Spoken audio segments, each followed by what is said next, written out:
sharing with you whiteboard. Yeah, in this class, we will take what? In this class, we will take Dover Beach. That is a very important poem. Dover Beach. Number one point about this poem, you have to remember. Number one point, ki it's an elegiac lyric.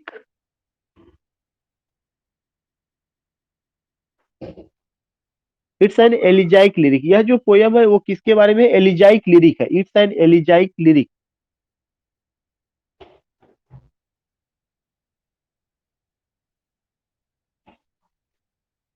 Second important point,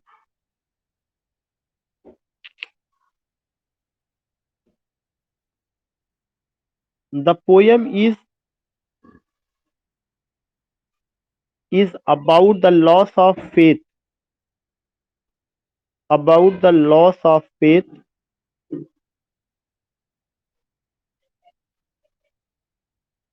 loss of faith in religion and God, in religion and God. Next point, loss of humanity, HUMANI. This is an loss of humanity, comma, religion, loss of humanity, a religion, comma, creed, comma, certitude,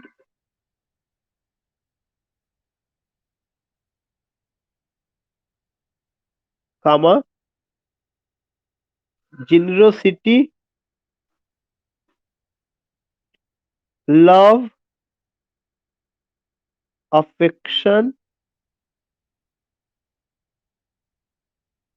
and benevolent nature.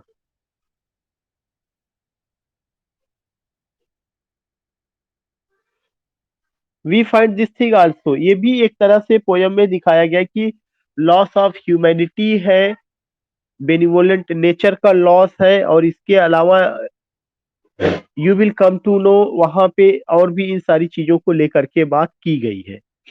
Second important point कि when you talk about की loss of humanity, when you talk about benevolent nature, या when you talk about this particular thing, so you also come some other points, that is what कि in the poem sea is the symbol of life. जो poem है, poem में जो sea है, sea is the symbol of what? Sea is the symbol of life. so you have to also note down this point कि in the poem sea is the symbol of life.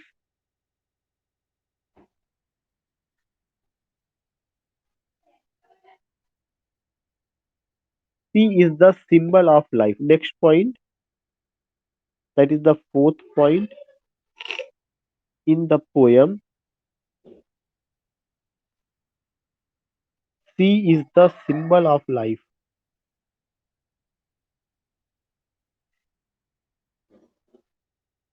Life. Next point, there is the reference of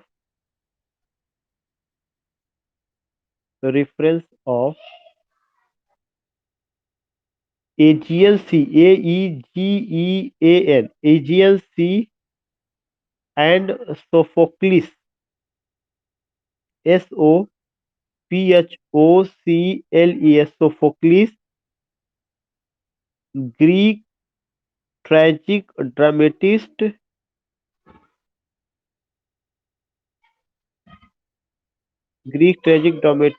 who wrote Antigone.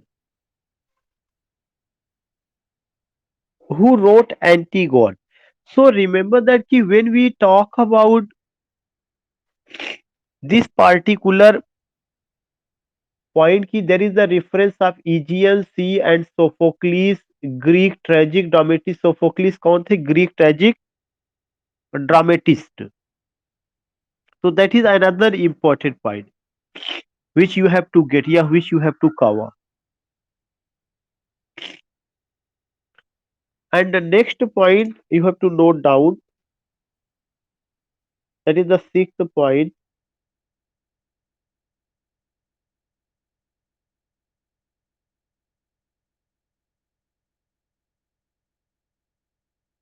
It published in 1867. It published in 1867.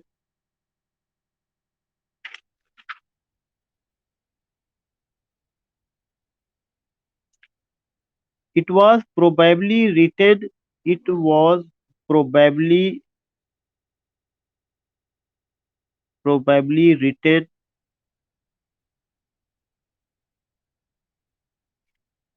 It was probably written shortly after a visit. Shortly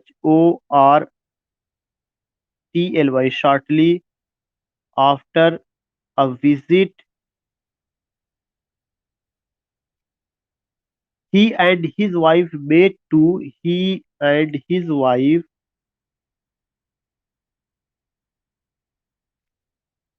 made to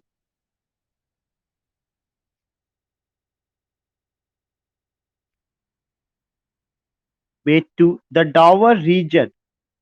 The Dover region, Region. Dover should be capital letter of southeastern England, of southeastern England.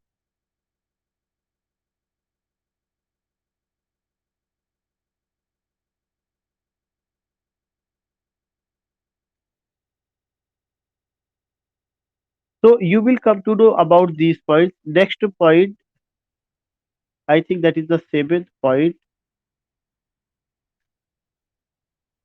The poem begins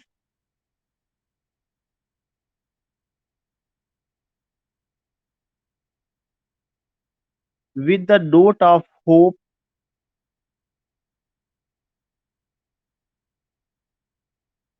with the note of hope and the description of natural beauty,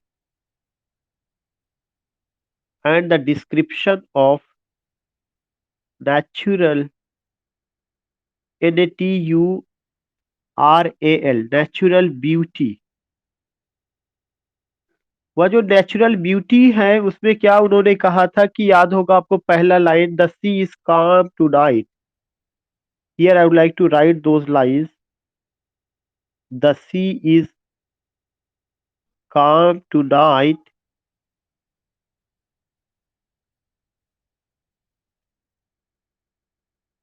the tide is full,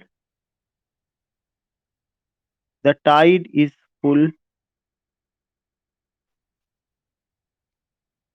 comma, the moon lies fair,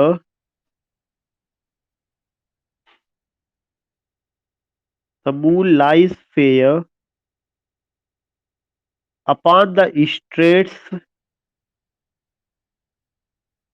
upon the straits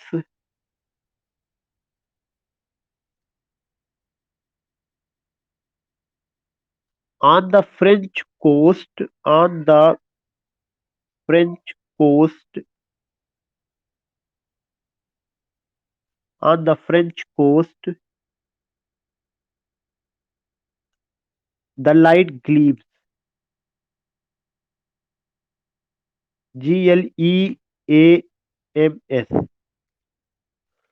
You will come to know, मैं इससे पहले बता दूं कि what I have told, it's a poem, what it's an elegiac lyric। सबसे पहला point तो यही आपको ध्यान में रखना है, it's an elegiac lyric, लेकिन it's not written on the death of someone, बल्कि हियर क्या है, लॉस्ट ऑफ फेथ है। तो the poem is about what? The poem is about loss of faith. किसमें लॉस ऑफ फेथ? रिलीजन में और God में। तो आप अब यू कैन जस्ट अंडरस्टैंड कि उनका जो सोच है, जो मेंटेलिटी है, वो यही रहा है कि जो अर्नोल्ड थे वह एक पोएट ऑफ कल्चर थे, पोएट ऑफ रिलीजन थे, पोएट ऑफ गुडनेस है, पोएट ऑफ वर्च्यू है। When he does not find these things, he cries या he laments and invokes the Victorian people that we should be what? We should be faithful to each other. फिर उसके बाद उन्होंने बताया कि इस poem में क्या क्या है। लॉस ऑफ ह्यूमैनिटी है, लोगों में मानवता नहीं है। रिलीजन भी जा चुका है, क्रीड धार्मिक विश्वास नहीं है, आपस में विश्वास नहीं है, जीनोसिटी नहीं है, लव नहीं है, अफेक्शन नहीं है, बेनिवोलेंट नेचर लोगों में नहीं है। और इस पोयम में जो सी है वह सिंबल ऑफ लाइफ है। पोयम में सी का भी, जैसे है the sea is calm to right, पहली ही लाइन में आया हुआ है। तो जो सी है that is the symbol of life. There is the reference of the Aegeus, ये पूछा जा चुका पीजीटी में कि कौन से जो है सी का रेफरेंस आया हुआ है, दैट इज द एजियन सी। और एक ड्रामेटिस्ट का रेफरेंस है, वो ड्रामेटिस्ट कौन है? सोफोक्लिस, जो ग्रीक ट्रेजिक ड्रामेटिस्ट रहा है। इन्होंने क्या लिखा है? एक ड्रामा एंटी गान। और इसके रेफरेंस के पीछे एक रीजन है कि जो नोट ऑफ ह्यूमन मिजरी मैं सुन रहा हूँ, इसी नोट ऑफ ह्यूमन मिजरी को बहुत पहले सोफोक्लिस ने एजियन सी के किनारे सुना हुआ था। नेक्स्ट उसके बाद है कि यह 1867 में पब्लिश होता है, जब जो है आ, दोनों लोग जो है क्या थे कि एक विजिट पर गए हुए थे, हस्बैंड और वाइफ वो दोनों लोग। और वो कौन सी जगह थी? डावर रीजन को विजिट पे गए थे, और यह डावर रीजन का साउथ ईस्टर्न इंग्लैंड में। The poem begins the note of hope. Poem में तो नोट ऑफ होप है and description of natural beauty, और नेचुरल ब्यूटी का डिस्क्रिप्शन है। The sea is calm tonight, the tide is full. You can just see here की the sea is calm, sea को लेकर के बात की गई है, नाइट को लेकर the tide is full, the moon lies fair, खूबसूरत चांदनी फैली हुई है। कहाँ पे? अपान द स्ट्रेट्स, किनारे पर। किसके? ऑन द फ्रेंच कोस्ट, और जो फ्रांसीसी बंदरगाह वहां पर भी लाइट चमकदार है। तो लाइट चमकदार होने का मतलब कि नोट ऑफ होप है। लेकिन पोयम का जो कंक्लूडिंग लाइन है वह बहुत ज्यादा इंपॉर्टेंट है। और एक और पॉइंट आपको लिखना है, that should be I think की पॉइंट नंबर 8 होगा।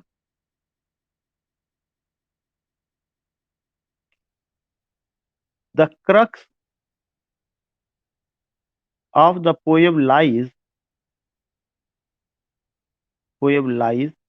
इन the crux of the poem lies in the description of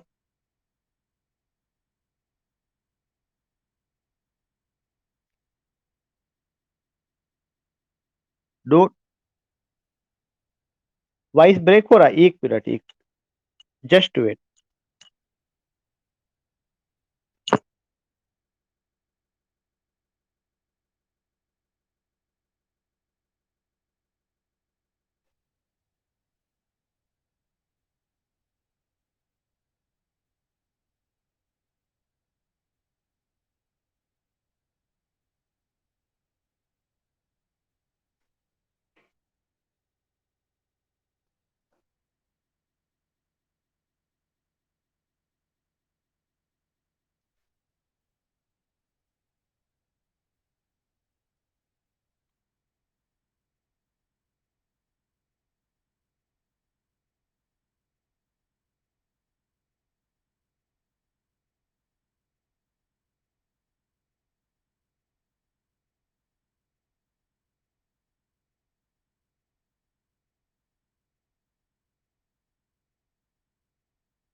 या now are you getting my voice?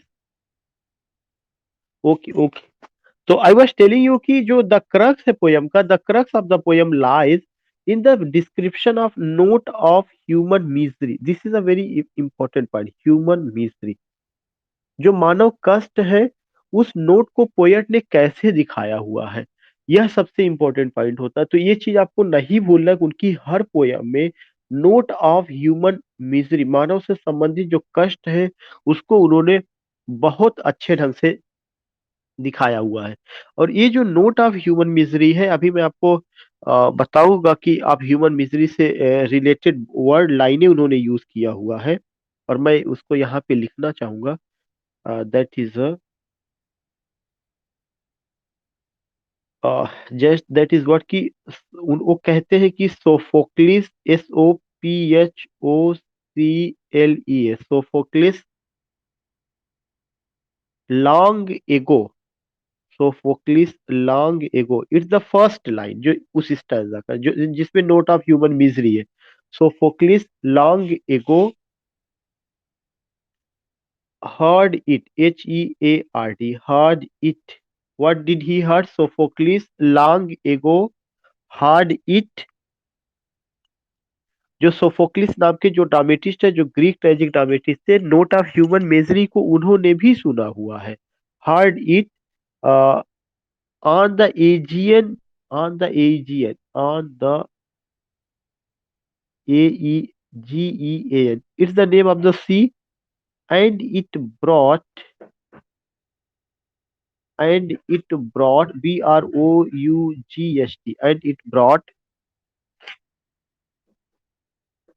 into his mind, it brought into his mind, what did it brought? And it brought into his mind the turbid above and flow, the turbid above and flow of human misery। उन्होंने खुद ये phrase use किया हुआ है, of human misery, MISERY, of human misery. फिर उन्होंने कहा कि we find it also, we find also, we find also in, we find also in the sound of a thought, in the sound of a thought। हाँ हाँ, poem की ही line है, उस पूरे पैसेज को मैं बता दे रहा हूँ जहां पे है। We find also in the sound of a thought, एक पैसेज में पूरा बता दे रहा हूँ जहां नोट ऑफ ह्यूमन मिजरी है उन्होंने। Thought, hearing it, hearing it, hearing it, कहाँ पे? By this distant northern sea, by this distant northern sea, northern, NORTHERN, northern sea। So you will find these things कि how beautifully he has presented। उन्होंने कहा कि जो note of human misery है, इसको सबसे पहले किसने सुना है? सबसे बहुत पहले सोफोक्लिस ने, जो ग्रीक ट्रेजिक ड्रामेटिस्ट जो सोफोक्लिस थे, उन्होंने भी इसको सुना हुआ है। सोफोक्लिस लॉन्ग एगो हार्ड इट, इसको उन्होंने सुना, कहाँ पे सुना? एजियन समुद्र के किनारे बैठ के। जैसे आज मैं, क्योंकि जो सी है वह क्या है? Sea is the symbol of life. जीवन का जो दुख है, जीवन का जो पेन है, जीवन के जो कष्ट है, जो इमोशंस है, फीलिंग्स है, जज्बात है, वो सब उन लोगों ने, या जीवन की जो उतार चढ़ाव है, उसको उन्होंने किसके माध्यम से रिफ्लेक्ट किया है? Taking the image of the sea. Not only this man, but even you can go in the poem that was break break break, वहां पर भी तो उन्होंने कहा एजियन इसको। और यही सारी चीजें जो है, सोफोक्लिस ने एजियन समुद्र के किनारे सुना, and it brought into his mind the turbid above and flow of human misery. जो मानव जीवन के जो कष्ट है, उसमें कैसे उतार चढ़ाव आता है, इस चीज को उसने देखा, महसूस किया, सुना, तब जाके इतना खूबसूरत ट्रेजिक प्लेज उन्होंने लिखा है। वही कहते हैं कि वी फाइंड आल्सो, वही सेम साउंड इतने 100 वर्षों बाद मैं भी सुनता हूँ, लेकिन स्थान बदला है, समय बदला है, लेकिन मानव से संबंधित जो कष्ट है वो आज भी वैसे ही है जो उनके समय में थे, कुछ बदल करके। वही सारी चीजें मैं भी सुनता हूँ, कहाँ पर? इन the sound of thought, hearing it, मैं भी हियर कर रहा हूँ, दैट इज हियरिंग इट, कहाँ पे हियर कर रहा हूँ? By this distant northern sea, और कहाँ पर सुनता हूँ? नॉर्दर्न सी के पास, that is the Dover beach, जहां पर वो और उनकी वाइफ गई हुई है। By this distant northern C.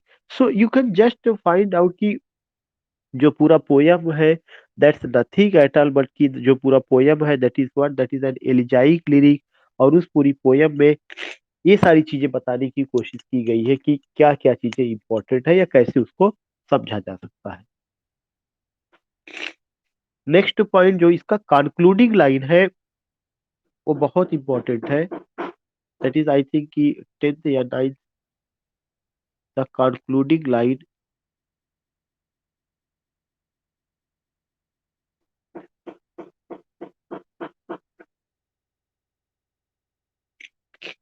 The concluding line lies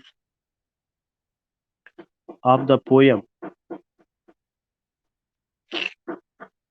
is an invocation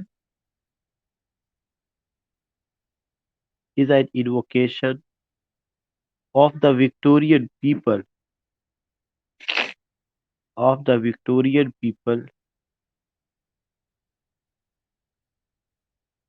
really, of the Victorian people to be faithful,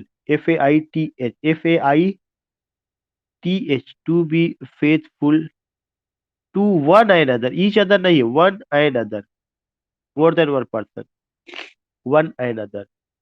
इसीलिए अगर आप देखेंगे कि जो लाइन है वो लाइन लास्ट वाली बहुत इंपॉर्टेंट है, जिसमें वो राइटर कहते हैं, क्या कहते हैं कि उन्होंने कहा है the world which seems to lie before us like a land of dream.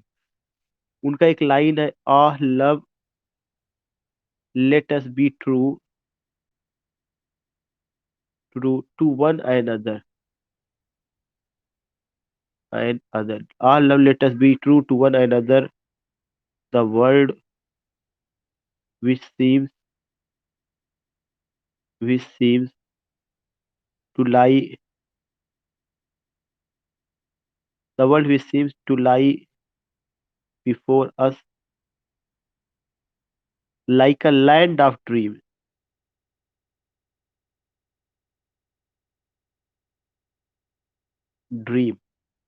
आगे की उन्होंने किया, लेकिन इतना अगर आपने वो कर लिया तो आई थिंक कि आप इससे पहले भी वाकिफ है या इससे पहले भी आपको पता है कि किस तरह का उनका अपना थॉट रहा है और उन्होंने बातें की है। सो यू कैन जस्ट अंडरस्टैंड कि उनका जो पोयम है, इस पोयम में कंक्लूडिंग लाइंस बहुत इंपॉर्टेंट है, जिसमें वो कहते हैं कि ah love let us be true to one another. हम हर इंसानों को एक दूसरे के प्रति सत्य होना चाहिए, एक दूसरे को लव करना चाहिए, वफादार होना चाहिए, आपस की रिलेशन को बहुत अच्छे ढंग से निभाना चाहिए।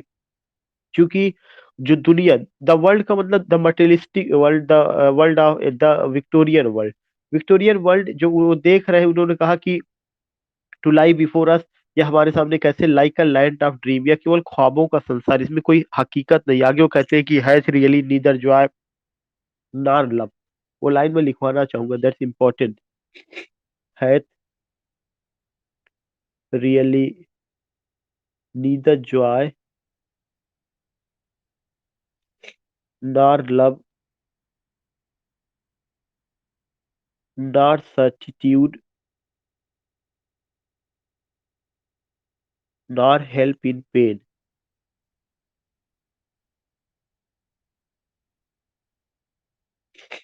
We are here, ignorant armies clash by night. We are here, ignorant armies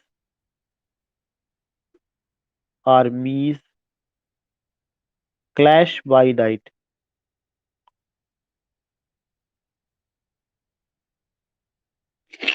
We are here, ignorant armies clash by night. So you will come to know कि what I want to say, what I want to tell you, ये चीज कितना ज्यादा significant है, कितना important है, जब वो कहते हैं कि we are here, ignorant armies clash by night. So remember that these things are much miss बहुत ज्यादा उसमें hath really need the joy not love not certitude not help in pen.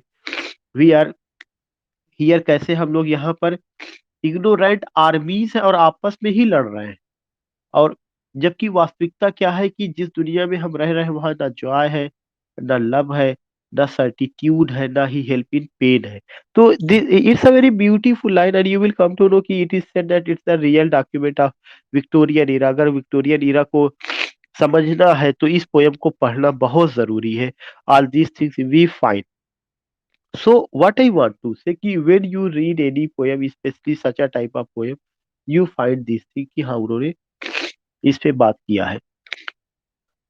एक पोयम और रह गया था, that was the Rugby Chapel. Rugby Chapel था, Rugby chapel पर हम थोड़ा सा बात करेंगे। RUGBY, Rugby Chapel, PEL। पहला पॉइंट की it's a pastoral elegy,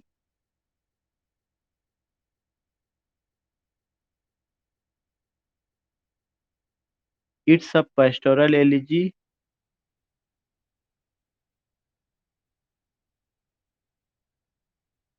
written on the death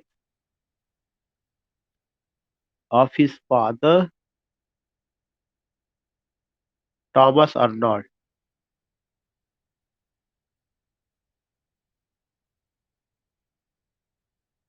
Thomas Arnold।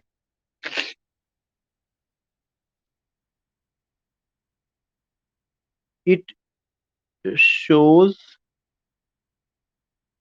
yes, WS, it shows his regard to his father। It shows his regard to his father। You will come to know this is another important point कि it's a pastoral elegy, that's a very important point। Written on the death of his father, written on the death of his father। और उनके father का क्या नाम रहा? Thomas Arnold. It shows his regard, ये show करता है कितना ज्यादा उन्होंने उनको सम्मान दिया था। तो you will come to know about this poem also कि उन्होंने क्या क्या बातें बताई है एक पोएम को लेकर के, या क्या क्या चीजें उनका रहा है। उनके फादर क्या थे? उनके फादर जो है रगबाई रगबाई चैपल। अगर कभी आता है रगबाई चैपल, ये क्या था? यह स्कूल था। तो Rugby Chapel is the name of a school जहाँ पे उसके हेड मास्टर थे। तो उसी के नाम पर उन्होंने पोयम का नाम भी किया है Rugby Chapel. Rugby Chapel is the name of the school. यहाँ पे मैं बताना चाहूंगा।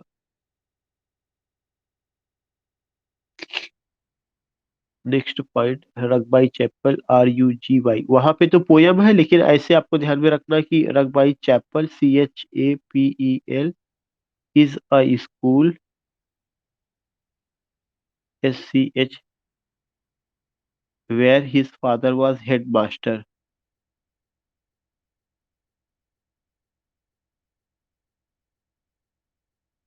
हेडमास्टर, ये चीज आप देखिए, where his father was headmaster.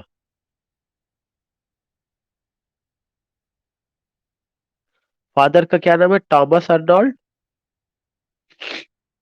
और इसके अलावा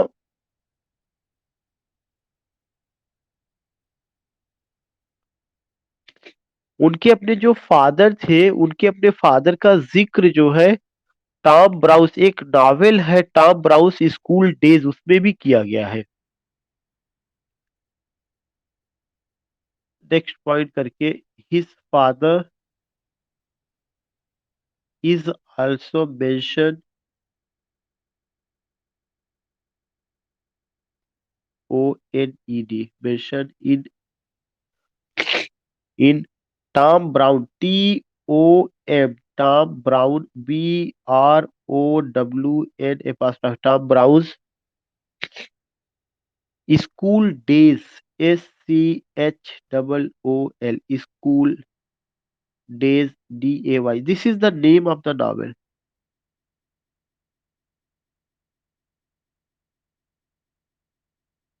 this is the School Days. तो रिगार्डिंग हिज फादर दो क्वेश्चन आपको ध्यान में रखना है। Rugby chapel, if the question comes what is Rugby Chapel, Rugby Chapel is a pastoral elegy. अगर आपको याद होगा, ऐसे ही थारिसिस उनका पेस्टरल एलिजी रहा, जो उनके दोस्त आर्थर ह्यूज क्लफ पर रहा है। ऐसे ही पेस्टरल एलिजी आपको और कहाँ पे देखने को मिलेगा? आपको स्कॉलर जिप्सी में देखने को मिलेगा, जहाँ पे लॉस ऑफ फेथ है, वो किसी की डेथ पर नहीं है। तो रगबाई चैपल तो उनके फादर की डेथ पर है, थायरिसिस उनके दोस्त की डेथ पर है। लेकिन जो है loss of faith, loss of human values, इसको लेकर के उन्होंने स्कॉलर जिप्सी लिखा, डावर बीच लिखा। तो अगर कभी भी क्वेश्चन आता है कि अर्नोल्ड एज एन एलिजाइक पोएट, तो जब भी अर्नोल्ड एज एन एलिजाइक पोएट आएगा, तो रिमेम्बर दैट कि आपको उनकी हर पोयम को लेकर के बात करना। उसके पीछे रीजन है कि in most of the poem you find the elegiac note and the note of human misery. आपको दो चीजें ध्यान में रखनी है कि Arnold was a well known poet of Victorian era, but he didn't like Victorian materialistic life in which there was only what lust, passion. There was no room for goodness, virtue, culture, and he find loss of human values. He find loss of human misery, all the loss of human values, faith, belief, love, affection, which I told you. And then you can take one poem. आपको 300 words में लिखना, तो सबसे ज्यादा focus आपको Dover बीच पर करना होगा। कुछ लाइनें आपने रटा हुआ है। उसके बाद आप कह सकते हैं कि the same spirit of note of human misery we find in the following poems of Matthew Arnold.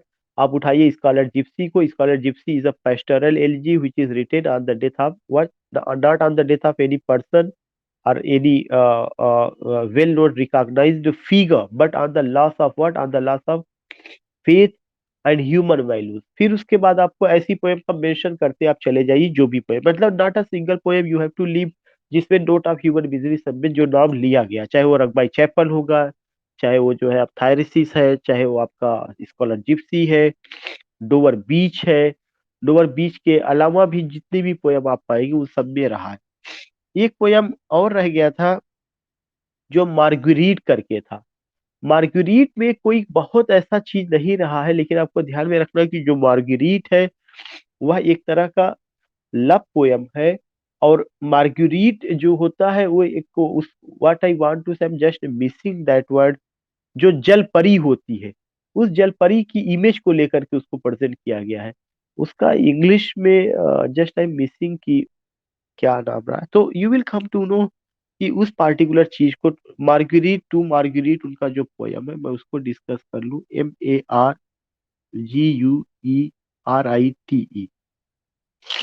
Marguerite, मार्गुरीट, ये जो पोयम है, सबसे पहला चीज की you find one can see autobiographical element in this poem.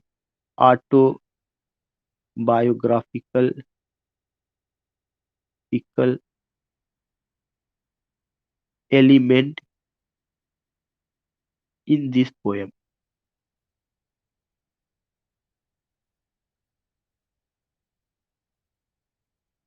It's a love poem in which Arnold indirectly shares shares his experiences his experiences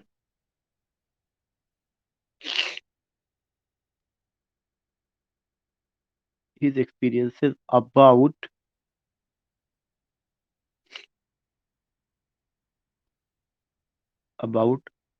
loss of love. His experiences about love which he did not gain in his life, which he did not get in his life. When you note down, please let me know.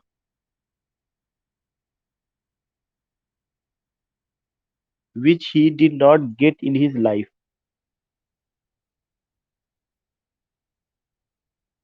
Okay. Which he did not get in his life.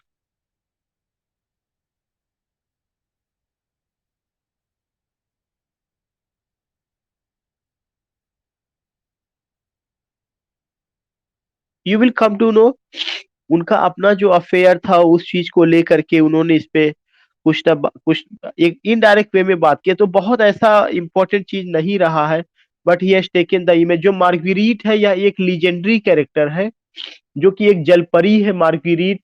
वह जो है एक तरह से married है, उसका अपना family है, फिर उसके बाद वो सेटल्ड है। और कहती है कि मुझे अपने घर वालों की याद आ रही है, वो अपने अपने हस्बैंड और फैमिली को छोड़ करके जाती है, फिर वापस कभी नहीं आती। उसके बच्चे किनारे पे आकर के उसको आवाज लगाते हैं कि mother come back, mother come back, but she did not come. तो वो एक जो सेपरेशन है, जो अलगाव है एक इंसान से दूसरे इंसान के बिछुड़ने का, उस गम को उन्होंने वहां पे शेयर किया है। लेकिन ये चीज उनकी लाइफ में खुद ब खुद आया हुआ था। तो यू कैन जस्ट अंडरस्टैंड कि इसमें एक ऑटोबायोग्राफिकल टच उन्होंने देने की कोशिश की है। मार्गरीट या to Marguerite, whatever the poem you take, you find that thing उसमें उसमें रहा है। आ, हाँ, उसमें दो दो पोयम उन्होंने मार्गरीट के नाम से to poem, isolation to Margaret की, मार्गरीट से जब वो अलग होते हैं, और ये अलग जो है मार्गरीट जब चली जाती है, ये इनडायरेक्ट वे में उनकी बिलव्ड को शो करता है। और फिर जब बच्चे मार्गरीट को क्या करते हैं, एड्रेस करते हैं, तो आइसोलेशन टू मार्गरीट करके वो पोयम रही है। Margaret and isolation to Margaret, दो अलग अलग पोयम। उन सब में कॉमन बातें यही शेयर की गई है। अच्छा, कुछ एक इम्पोर्टेंट पॉइंट आपसे और ये शेयर करना है कि आखिर क्रिटिक्स ने अर्नोल्ड पे क्या कहा। ज्यादा नहीं, कुछ क्रिटिक्स हैं जिन्होंने अर्नोल्ड की बात को लेकर के या उसकी चीज को लेकर के कुछ चीजें रखी हुई है। तो हमें वो भी जानना जरूरी है कि उन्होंने, नहीं, फारसेकिन मरमर में भी वही चीजें रही जो मार्गरीट का सेंस मैंने आपको बताया है।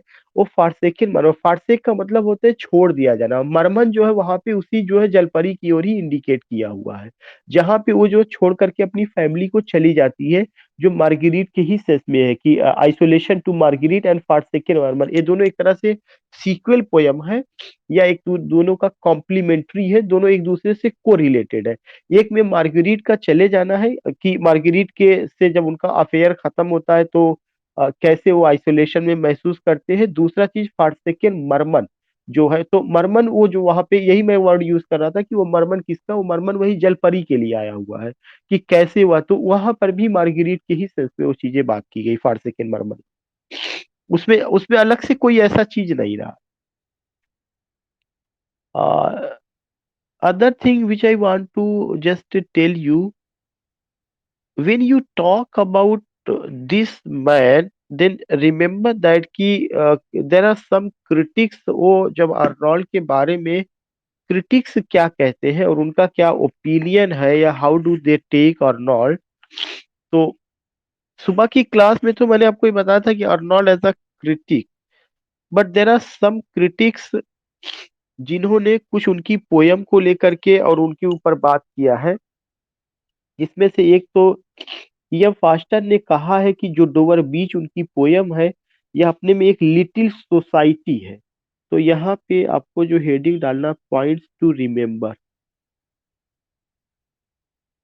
Points to remember, REMEMBER।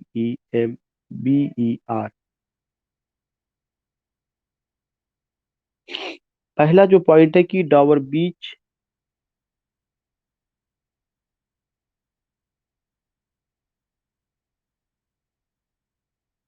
was called as a little society।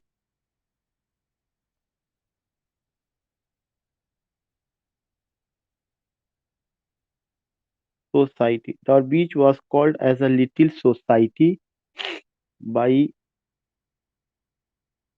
E.M. Foster। दूसरा चीज,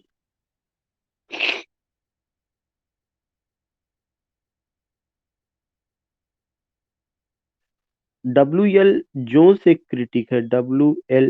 जोन्स said Arnold's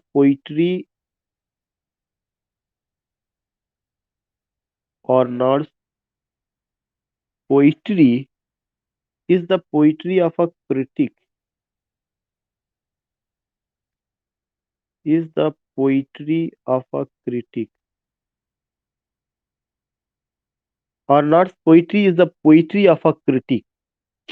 ये एक दूसरा पॉइंट है जो किसने कहा, W.L. जोन्स ने। तो डाबर बीच को little society by E.M. Faster कहा गया। W.L. जोन्स जो है, उन्होंने कहा कि अर्नोल्ड की पोइट्री में एक तरह से जो है क्या है, poetry, Arnold poetry is the poetry of a critic. Arnold's की पोइट्री में पूरे विक्टोरियन समाज, विक्टोरियन लाइफ का को क्रिटिसाइज किया गया। एक हम वहां पे ऐसी आलोचना देखते हैं।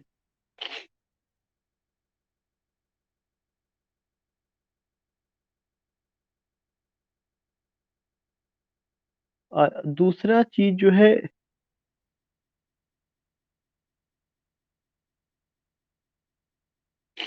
ह्यूज वॉकर ने कहा है, huge walker said,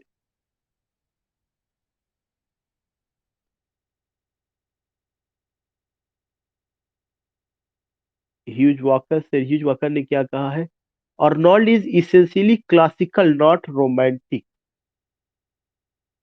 Arnold is essentially classical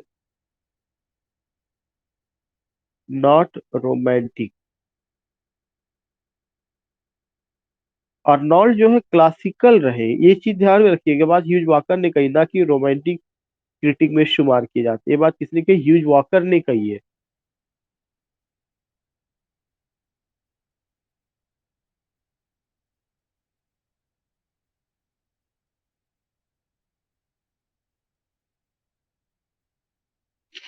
उसके अलावा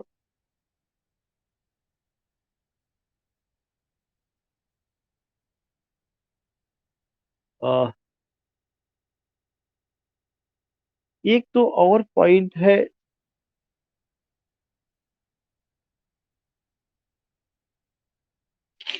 टीएस एलियट ने एक लिखा है एसे, अर्नोल्ड एंड वाल्टर पेटर, पेटर करके, इन्हीं के ऊपर टीएस एलियट रोट एसे, टीएस एलियट रोट एसे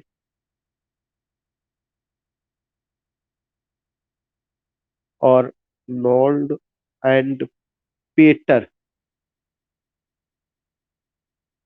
ये चीज ध्यान में रखना, ये ऐसे है, किसने लिखा? टीएस एलियट ने लिखा।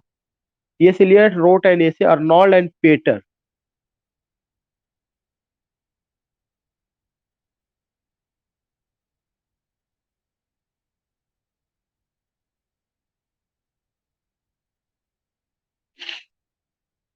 आ,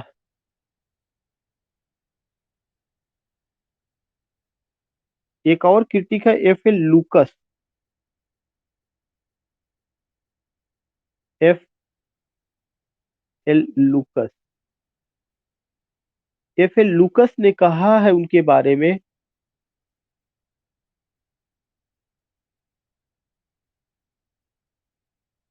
कि अर्नोल्ड जो रहे हैं our last great neo classic, our last great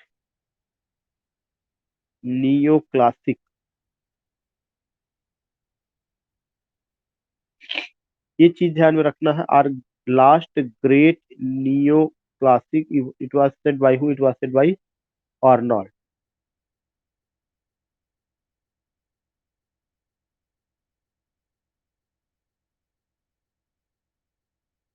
और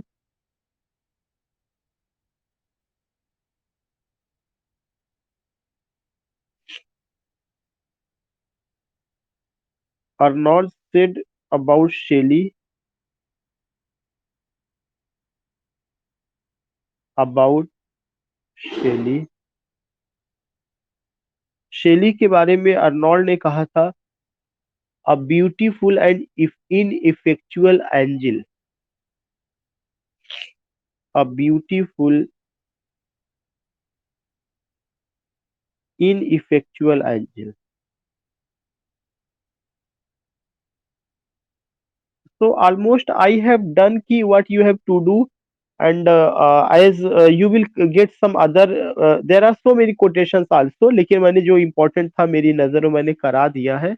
You will get some more as the book comes in market, तो उसमें जो है कुछ और चीजें हैं जो उसमें जोड़ी गई है चीजें, तो उसको आप उसमें से कवर करेंगे। लेकिन एक स्ट्रक्चर मैंने आपको बता दिया है कि अर्नोल्ड जब आप स्टडी करेंगे तो, या कोई भी राइटर, तो उनका बायोग्राफिकल, बायोग्राफिकल के बाद उनका इम्पोर्टेंट वर्क, अगर वो एज अ क्रिटिक है तो उनका क्रिटिसिज्म, तो इस तरह से क्रिटिसिज्म में भी आपने तीन राइटर कवर कर लिए हैं। एक तो अरिस्टोटल आपने कवर किया है, दूसरा आपने जॉन डाइडन कवर किया है, तीसरा आपने मैथ्यू अर्नाल्ड को कवर किया है। और क्रिटिक्स ने अगर कुछ उनके बारे में कहा हुआ है तो आपको उस पे जाना है। तो यू यू हैव डन कि क्रिटिसिज्म में इसमें, और क्रिटिसिज्म में मुझे जहां तक लगता है कि डॉक्टर सैमुअल जॉनसन रहे हैं। डॉक्टर सैमुअल जॉनसन के अलावा एक और राइटर हैं, उनका नाम है आई थिंक कि अलेक्जेंडर पोप। तो क्रिटिक के रूप में नहीं, लेकिन जीआईसी लेक्चरशिप में पढ़ा है, Alexander Pope is also there. Alexander Pope को हम लोगों ने शायद शुरू भी किया था, कुछ बातें उस पे हुई थी, ये अभी नहीं हुआ था।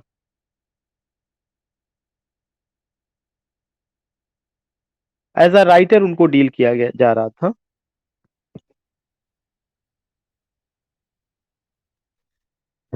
अच्छा, विदाउट व्हाइट बोर्ड के लेक्चर हुआ था, कुछ वैसे नहीं हो पाया था।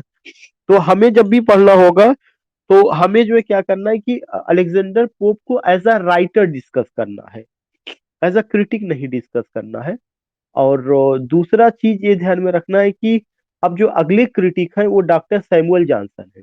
और डॉक्टर सैमुअल जॉनसन को दो हिस्सों में बात करनी पड़ेगी, उनका एक क्रिटिसिज्म में कंट्रीब्यूशन और थोड़ा बहुत उनका एज अ राइटर में।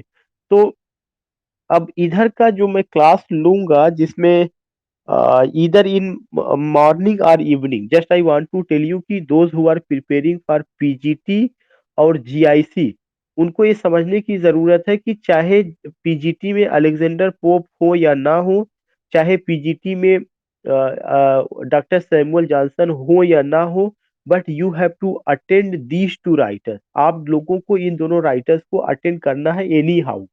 तो कल से जो मैं शुरू करूंगा वो पहले इन दोनों राइटर को कवर कराऊंगा, एक अलेक्जेंडर पोप और दूसरा डॉक्टर सैमुअल जॉनसन। ये दो राइटर को first I will take, Alexander Pope in morning session में भी और इवनिंग। इसका मतलब कल से जो शुरू करेंगे वो अलेक्जेंडर पोप को शुरू करेंगे, और अलेक्जेंडर पोप जब मैं कवर करा लूंगा फिर मैं किस पर आऊंगा, डॉक्टर सैमुअल जॉनसन पर आऊंगा। Okay, now we will meet after 15 minute.